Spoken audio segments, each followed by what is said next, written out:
15 अगस्त को लाल किले की प्राचीर से प्रधानमंत्री नरेंद्र मोदी क्या बोलेंगे और क्या नहीं बोलेंगे, इसकी एक स्क्रिप्ट कॉकरोच जनता पार्टी की ओर से सोशल मीडिया के जरिए मोदी जी को भेजी गई है। इस स्क्रिप्ट में पूरा खाका दिया गया है कि आखिर वो कौन कौन से मुद्दे हैं जिन पर मोदी जी को बोलना है, और सिर्फ बोलना ही नहीं, उनका समाधान भी देना है, और समाधान भी इस तरीके का जिसमें अपने लिए पीठ थपथपाने जैसी कोई स्थिति ना हो। हालांकि इस स्क्रिप्ट में कॉकरोच जनता पार्टी अभी और भी कई सुधार कर सकती है, क्योंकि 15 अगस्त आने में अभी 8 दिन बाकी हैं।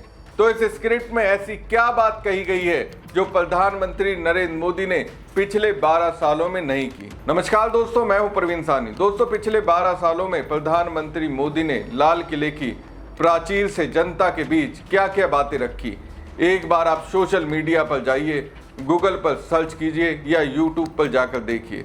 वहां आपको पता चलेगा कि उन्होंने क्या कहा, किस तरह उन्होंने अपनी पीठ थपथपाई, किन मुद्दों पर उन्होंने बात नहीं की। उन्होंने सिर्फ घोषणाएं की, वादे किए कि भारत की जीडीपी को दूसरे नंबर पर ले आएंगे, पहले नंबर पर ले आएंगे, भारत की अर्थव्यवस्था को दुनिया की सबसे बड़ी अर्थव्यवस्था बना देंगे, किसानों की आय दुगनी कर देंगे, इंफ्रास्ट्रक्चर में बहुत ज़्यादा सुधार कर देंगे और मेक इन इंडिया को बढ़ावा देंगे।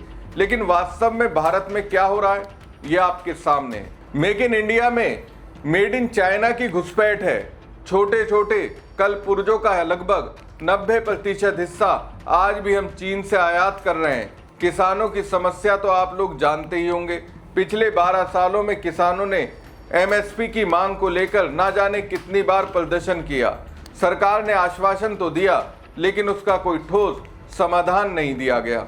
स्किल डेवलपमेंट की बात सरकार की ओर से कही गई, लेकिन स्किल डेवलपमेंट के नाम पर क्या हुआ, ये भी आप सबके सामने है। सरकारी भर्तियों और सरकारी परीक्षाओं की व्यवस्था लगातार प्रभावित होती गई और पेपर लीक जैसी स्थितियां बन गई।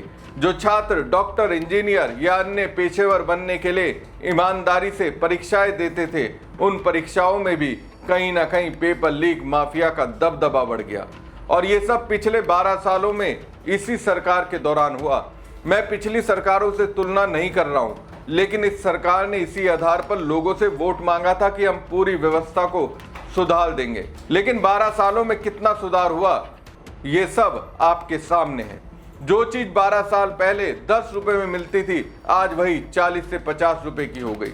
मैं आटा, तेल, सब्जी या गाड़ियों जैसी चीजों के दाम गिनाने नहीं बैठूंगा, लेकिन ये सभी चीजें हमारी रोजमर्रा की जिंदगी का हिस्सा है और अब सभी इन्हें महसूस भी कर रहे हैं और इनसे परेशान भी हैं। अब दोस्तों, पीएम मोदी की स्पीच की स्क्रिप्ट कैसी होनी चाहिए, इस पर अभिजीत दीपके ने प्रधानमंत्री नरेंद्र मोदी के सामने अपनी बात कुछ इस तरह से रखी। हेलो एवरीवन, 15 अगस्त आ रहा है।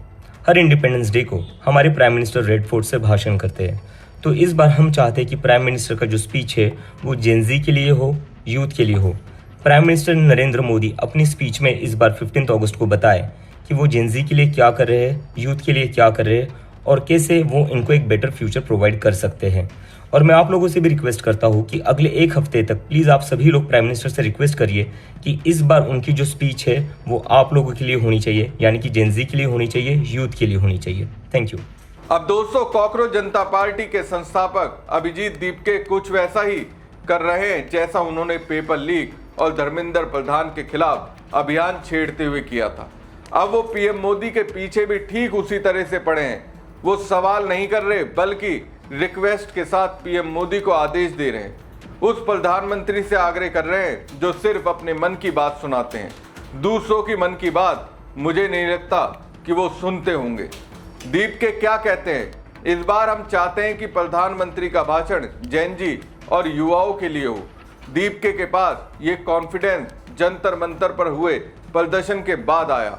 उस प्रदर्शन में जिस तरह से युवाओं ने हिस्सा लिया, उससे उनके हौसले बढ़ गए।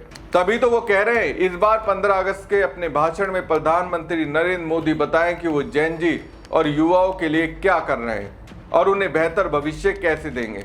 जिस तरह दीपके ने धर्मेंद्र प्रधान के खिलाफ जेनजी को लामबंद किया था, उसी तरह 15 अगस्त को पीएम मोदी के भाषण से पहले दीपके जेनजी से अपील कर रहे हैं कि अगले एक हफ्ते तक आप सब प्रधानमंत्री से यही रिक्वेस्ट करें कि इस बार उनका भाषण आपके लिए हो, यानी जैन जी और युवाओं के लिए। वैसे भी जैन जी का पसंद का मंच इंस्टाग्राम पर मोदी जी आ चुके हैं, तो जाहिर सी बात है कि जैन जी उन्हें टैग करते हुए कह सकती है, मोदी जी इस बार आप हमारे लिए क्या लाए हैं, इस पर जरा अपनी बात रखिए। देखा जाए तो दोस्तों इस वक्त पूरी बीजेपी जैन जी से डरी हुई है।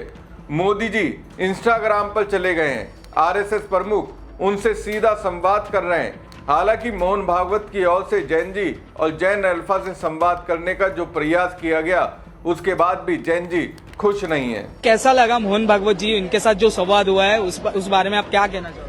I disagreed with most of the takes that Mohan Bhagwat ji made, और वो जो takes भी दे दिया हमको, वो mostly they weren't substantial, like कुछ उसके पीछे factual evidence नहीं है, कुछ substantial action भी नहीं है, और उसका stance on unemployment, giving entrepreneurship as a solution to the government's own incompetence is actually ridiculous, because क्योंकि हम यूथ है ना, हमको डिग्री आके वी कांट स्टार्ट एंटरप्रेन्योरशिप कर सकते हैं, लेकिन we will never be able to compete with the capitalistic society, we will never be able to compete with like the big multi billion dollar firms. So government को ही हमको subsidies और job opportunities देना है, सो वो नहीं कर सकते हैं, तो हमको एंटरप्रेन्योरशिप करना, like telling us to do entrepreneurship is actually it's not a good. जो संवाद हुआ है, जो उन्होंने आज विद्यार्थियों के सामने जो कुछ कहा है, आपको उस बारे में क्या कहना है? I feel like it's just a cover up for the RSS. I feel like it's just a hidden something for the flaws, because everything that they made is just blank promises. सिर्फ खाली रखे वादे हैं, कुछ नहीं करेंगे ये लोग, is what I think. ये जो वुमेन एम्पावरमेंट के बारे में बात कर रहे थे ये लोग, उनको जाके एक बार लोकसभा में जाके देखने को बोलो, 34% भी नहीं है वुमेन वहाँ पे। क्या करेंगे लोग? वुमेन एम्पावरमेंट एक्ट कितने ही साल हो गए करके, अब तक इम्प्लीमेंट नहीं। मोहन भागवत को लगा होगा कि वो महापुरुष है, उनकी भव्यता से जैन जी अभिभूत हो जाएगी और जय जयकार करती हुई लौटेगी। लेकिन तथाकथित संवाद के बाद जैन जी ने जो कुछ कहा वह उनके लिए उल्टा पड़ गया। ये लड़की कह रही है कि रोजगार के सवाल पर भागवत एंटरप्रेन्योरशिप की बात करने लगे, लेकिन क्या डिग्री लेकर निकले किसी युवाओं के लिए ऐसा करना आसान है? आरएसएस की ओर से इस संवाद के आयोजन में कोई हिडन एजेंडा छिपा हुआ है। प्रियंका गांधी ने भी यही कहा कि जैन जी को भागवत के सर्टिफिकेट की जरूरत नहीं है। For the first time, we have spoken with Gen Z. For the first time, we have interacted with them. They don't need a certificate from Mohan Bhagwat ji. दोस्तों अगर देखें तो पाएंगे कि सरकार का पूरा इकोसिस्टम इस वक्त जैन जी से संवाद करने के लिए तरह तरह के रास्ते अपना रहा है।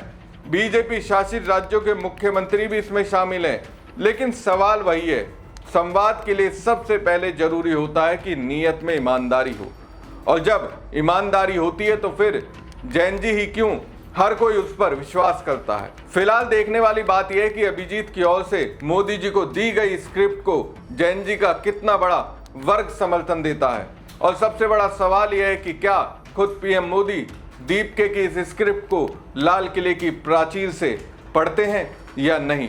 आपको क्या लगता है? कमेंट बॉक्स में कमेंट कर जरूर बताएं। साथ ही पेज को लाइक और खबर को ज्यादा से ज्यादा शेयर कीजिएगा। धन्यवाद।